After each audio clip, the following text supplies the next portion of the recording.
महाराष्ट्रातल्या एसटीचे चालक आणि वाहकांच्या तोंडाला काळं फासण्याचा प्रकार सुरूच आहे। कर्नाटकातील कलबुर्गी शहरात नांदेड आगाराच्या बसच्या चालक आणि वाहकाला काळं फासण्यात आलंय। धाराशिवच्या उमरगा बसस्थानकात पोहोचताच हा प्रकार त्यांनी आगार व्यवस्थापकाला सांगितला। कर्नाटक रक्षक वेदिके संघटनेच्या कार्यकर्त्यांनी ही मुजोरी केली आहे। तसंच बसवर जय कर्नाटका असं देखील लिहिण्यात आलंय।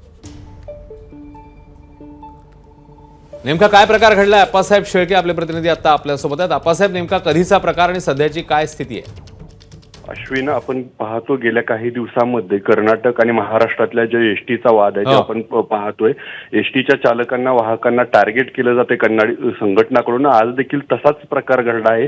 कर्नाटकच्या ज्या कन्नड संघटना आहे त्यांची मुजोरी पुन्हा एकदा पाहायला मिळालेली आहे। नांदेड आगाराची जी बस आहे, कलबुर्गी नांदेड ही जी बस आहे, या बसचे चालक आणि वाहक यांच्या तोंडाला काळं फासत एसटीवरही त्यांच्या संघटनेचे झेंडे लावलेले असतील किंवा जय कर्नाटक असा संदेश देत त्यांनी कुठंतरी त्यांची मुजोरी पुन्हा एकदा दाखवलेली आहे। आणि कर्नाटकातून ज्यावेळेस बस महाराष्ट्रात दाखल झाली, उमरगा जे पहिलं स्थानक आहे त्या ठिकाणी आल्यानंतर चालक वाहकांनी सगळा प्रकार तिथल्या आगार व्यवस्थापकाला सांगितला आणि त्यानंतर एसटी जी आहे ती नांदेडकडे गेली। मात्र ही पुन्हा एकदा कर्नाटक संघटनाची जी मुजोरी आहे समोर आलेली आहे। या मुजोरीला चाप लागण्याची गरज आहे। अश्विन, धन्यवाद अप्पासाहेब या माहितीबद्दल।